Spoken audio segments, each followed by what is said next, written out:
Ratusan mahasiswa Universitas Pembangunan Nasional atau UPN Veteran Jakarta menggelar aksi unjuk rasa di depan kampusnya di kawasan Pondok Labu, Jakarta Selatan pada 30 November 2021 kemarin.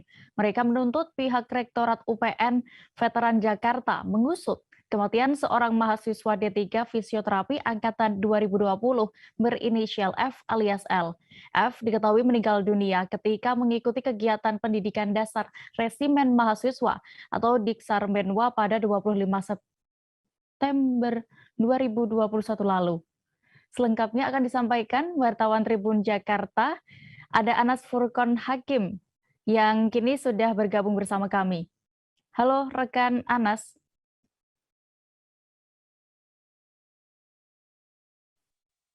Iya, Dea. Ya, rekan Anas, bisa Anda informasikan apa alasannya Aliansi Mahasiswa UPN ini menuntut membubarkan Menwa dalam aksi demonstrasi tersebut? Ya, baik, terdapat sejumlah alasan dari Aliansi Mahasiswa Universitas Pembangunan Nasional Jakarta yang menuntut pembubaran Resimen Mahasiswa. Salah satunya adalah tidak ada nilai-nilai atau sudah tidak relevan nilai-nilai reformasi yang diperjuangkan oleh mahasiswa. Kemudian banyak kasus meninggalnya peserta Diksar saat mengikuti kegiatan Menwa, salah satunya yang terjadi pada 25 September lalu ketika seorang mahasiswi berinisial F alias L tewas saat mengikuti Diksar di kawasan Sentul, Bogor, Jawa Barat. Gitu deh. Ya, bisa Anda informasikan untuk kronologi dari meninggalnya Fauziah Nabila ini ya, saat mengikuti Diksar tersebut, dan bagaimana tanggapan dari Rektorat UPN terkait tuntutan pembubaran Menwa? Berdasarkan keterangan dari Ketua BEM UPN Jakarta, Rahman Faturrahman, Fauzia Nabila atau biasa dipanggil Lala ini meninggal dunia pada 25 September 2021.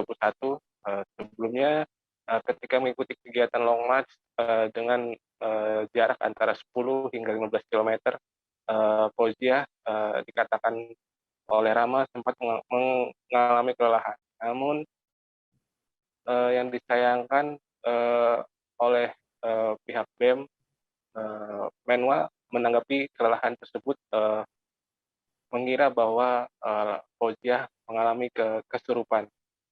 Itulah yang disayangkan pihak BEM hingga menyebabkan telatnya penanganan medis terhadap Fauzia hingga akhirnya meninggal dunia sebelum sampai di rumah sakit.